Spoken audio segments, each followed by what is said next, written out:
Rising ইণ্ডিয়াৰ তৃতীয় সংস্কৰণ দিল্লীত নেটৱৰ্ক ইটনৰ এক বিশাল আয়োজন কৃষিৰ পৰা বিজ্ঞানলৈকে ক্ৰীড়াৰ পৰা শিক্ষালৈকে অনুষ্ঠানত বিভিন্ন ক্ষেত্ৰৰ বিশিষ্ট ব্যক্তি অংশগ্ৰহণ কৰিছে আৰু কেইবাগৰাকীও জ্যেষ্ঠ ৰাজনীতিকেও অংশগ্ৰহণ কৰিছে। আমি পোনপটীয়াকৈ দেখুৱাম। जब भी मैं देखता हूं मुझे तो ज्यादा खरगे जी और राहुल गांधी जी दिखते हैं कंपेयर टू आवर लीडर्स। तो मैं तो उल्टा आरोप लगाने वाला था आज ये मंच पे आपके ऊपर कि मुझे लगता है आपके ऊपर भी बहुत दबाव आ रहा है मानसिक कि भाई आप हमको बैलेंस करके दिखाओ, नहीं तो हम आपके ऊपर भी शुरू कर देंगे। हम तो जनता, आपके कंपनी के ऊपर भी आरोप हम तो जनता का बैलेंस करते हैं, लेकिन आपने कंपनी जनता ने तो अपना निर्णय बार बार सुना दिया जी।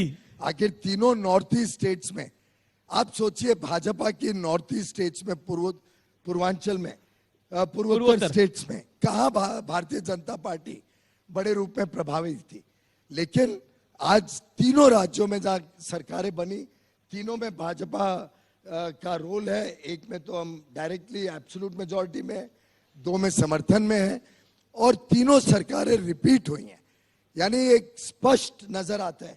और वो तीनों जो राज्य हैं कोई ऐसा जरूरी नहीं है कि बहुमूल्य एक समाज के हैं, हर समाज के लोग वहां पे हैं, आदिवासी भी हैं, अलग अलग समुदाय के सिर्फ लोग हैं। राहुल नहीं है या कांग्रेस नहीं है आरोप लगाने वाली, देश की जनता तो हमारे साथ खड़ी है। आरोप तो भाई विपक्ष में रहने अरविंद केजरीवाल भी लगाते हैं, वो कहते हैं हमारे 2 मंत्रियों को अच्छा काम करते थे जेल भेज दिया। ममता बनर्जी अपने तरीके से कहती हैं, उद्धव ठाकरे अपने तरीके से कहते हैं। व्हाट यू हैव टू से ऑन दैट? मैंने शुरू में ही कहा कि एक भ्रष्टाचारियों की पूरी कोएलिशन ऑफ द करप्ट खड़ा हो रहा है। कई लोग डर रहे हैं कि उनके कारनामे सामने आ रहे हैं, कई सारे कानूनी मामले चल रहे हैं। अब आप सबको पता नहीं, खबर है कि नहीं, आज के दिन लगभग 7 केसेस में 7 श्री राहुल गांधी जी बेल पर हैं। तो अब जो कोर्ट जिन्होंने उनको बेल दिया तो क्या वो भी हमारे कब्जे में थे? क्या वो जो कोर्ट जिनको उन्होंने धन्यवाद दिया बेल देने के लिए, वो भी तो कोर्ट ने ही बेल दिया ना। आफ्टर ऑल नेशनल हेरल्ड में इतना बड़ा कांड कर लिया, हजारों करोड़ की संपत्ति, वो भी तो आफ्टर ऑल कोर्ट में चल रहा है मामला, उसमें भी बेल पे है। लेकिन एक बात दिल पे हाथ रख के बताइए पीयूष जी, हाउस है पूरा, राहुल गांधी सूट करते हैं भारतीय जनता पार्टी को? देखिए दिल पे हाथ रख के नहीं, दिल पे हाथ रखने की जरूरत नहीं, क्योंकि हम तो वास्तव में जो दिल में होता है वो ही बोलते हैं। दिल पे हाथ तो उनको रखना पड़ता है जो साधारणतः सही बात नहीं बोलते हैं, कभी कभार दिल पे हाथ रखते हैं। पर सूट और अनसूट का सवाल नहीं है अमित जी, हमें सूट करता है कि देश की जनता की जो आशाएं अपेक्षाएं हैं उस पे हम खरे उतरे, देश की जनता की सेवा करें, देश को एक अच्छा मजबूत देश बनाए, देश की अर्थव्यवस्था को विश्व स्तरीय बनाए। और आज आप देखिए भारत के पासपोर्ट की वैल्यू क्या है। आज से आप 10 साल पहले जब विदेश जाते थे और आज आप विदेश जाते हो, जमीन आसमान का फर्क है आपको जो रिस्पॉन्स मिलता है। आज जो भारत मूल के लोग विश्व में लगभग 3 करोड़ लोग रहते हैं, उनको जो सम्मान मिल रहा है वो क्या पहले 10 साल पहले मिलता था?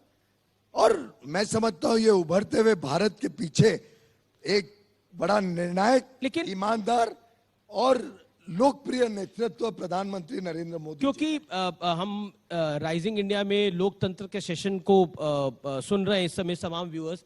एक सवाल जो कि सबसे ज्यादा महत्वपूर्ण है और देश में विपक्ष इसको पुरजोर तरीके से उठा रहा है, खासतौर पर कांग्रेस पार्टी समूची, अब अदानी को लेकर वो कहते हैं कि अदानी को लेकर आपका शासन डरा हुआ है, ना जांच करा रही है सरकार, ना बात कर रही है उसके बारे में, ना जवाब दे रही है।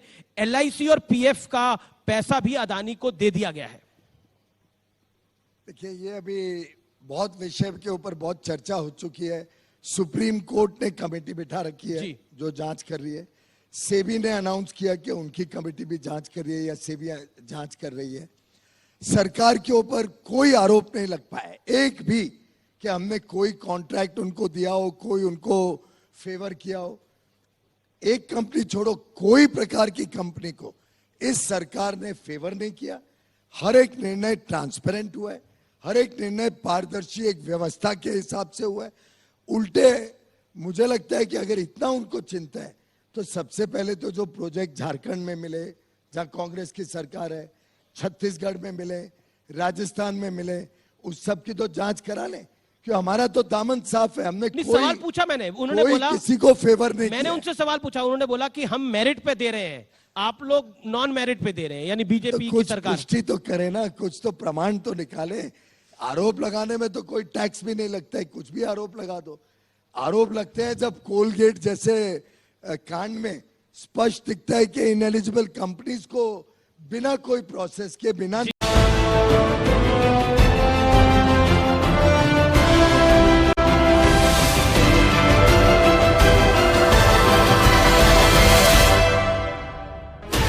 Sixteen channels, 15 languages. दशक लगा, 5वीं से तीसरी अगले 4-5 साल में हो जाएंगे। और जो आज 3.2, 3.3 ट्रिलियन डॉलर की भारत की अर्थव्यवस्था है, अगले 25 वर्ष में जब हम 100 वर्ष भारत की आजादी के मनाएंगे 2047 में, हम कम से कम 30 ट्रिलियन और संभवतः 35 से 40 ट्रिलियन डॉलर की अर्थव्यवस्था बनेंगे। विश्व में एक ऐसी मजबूत अर्थव्यवस्था जहां पे हर एक व्यक्ति को इसका लाभ मिलेगा। एक समृद्ध देश, एक विकसित देश भारत बनेगा। जिस प्रकार से महंगाई को कंट्रोल किया गया है, जिस प्रकार से भारत में अभी भी महंगाई 6% के आसपास है। कांग्रेस में तो आप कोई पता नहीं, पीछे शो में एक कांग्रेस के वित्त मंत्री, एक दूसरे वित्त मंत्री जो अब गुजर चुके हैं, उनको ब्लेम कर रहे थे कि डबल डिजिट इन्फ्लेशन उनके कारण हुआ। ये क्या सवाल है? हम एक गवर्नमेंट एक होती है, और उस एक गवर्नमेंट के नाते मैं आप सबको कहता हूं, भारत सेफ है, भारत सुरक्षित है, भारत सुरक्षित हाथों में है, और कोई आउटसाइड हैंड को आप इस अच्छी सुरक्षित स्थिति में आने की कोशिश नहीं करनी चाहिए, और कोई आउटसाइड हैंड को जनता आने भी नहीं देगी। एक आखिरी सवाल महाराष्ट्र को लेकर मैं आपसे पूछना चाहता हूं, महाराष्ट्र में आप लोग कर क्या रहे हैं?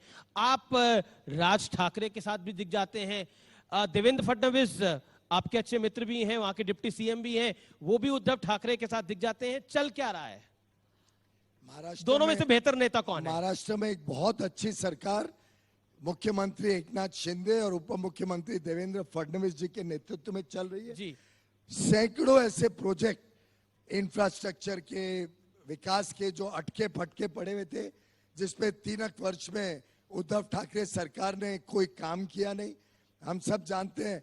आखिर आप सोचिए भाइयों बहनों, कोई मुख्यमंत्री जो 2 साल तक अपने दफ्तर भी ना जाए, कुछ 1-2-4 बार गए हो तो मुझे मालूम नहीं, पर जो दफ्तर भी ना जाए, वैसे सरकार क्या कर सकती है? आपने तो उनकी पार्टी भी नहीं छोड़ी, विधायक भी नहीं छोड़े, कुछ बचा ही नहीं। आप किस पार्टी की बात कर रहे हैं? मैं उद्धव ठाकरे। शिवसेना तो हमारे साथ है, उन्होंने पार्टी का दामन छोड़ दिया। अरे भाई, उन्होंने, उद्धव ठाकरे जी ने अपनी पार्टी का दामन छोड़ दिया, उसमें हम तो रिस्पॉन्सिबल नहीं है। आखिर सब एमपीज लोकसभा के हमारे साथ हैं। 2-3 छोड़ के, शायद 3 या 4 अभी भी बाकी है। मैंने सुना था 2 आना चाह रहे हैं उसमें भी। मतलब आप खबर दे रहे हैं कि यहाँ पे भी 2 आना चाह रहे हैं? और असेंबली में तो शायद हम 2, हमारे 2 टाइप ही रह गए, 2-4 और होंगे ज्यादा। तो शिवसेना तो हमारे साथ है, हम उनके साथ हैं। अगर उन्होंने अपने पार्टी का दामन छोड़ दिया और एक सरनेम लेके सिर्फ बैठे रहे तो चलेगा नहीं। इस देश में परिवारवाद अब चलने नहीं वाला है। डायनेस्टिक रूल से जनता त्रस्त है। अब मेरिटोक्रेसी इस देश को चलाएगी, मेरिट चलाएगा, और मेरिट के हिसाब से देश प्रगति करेगा। बहुत बहुत शुक्रिया आपका इस सेशन में आने के लिए, लोकतंत्र के सेशन में बात करने के लिए आपका बहुत बहुत धन्यवाद। Big round of applause for Shri Piyush Goyal ji. Piyush ji, I request you to please wait on for a bit. I'm going to request Abhay Bhutra to please present a memento to Shri Piyush Goyal. Please come on stage. Okay, so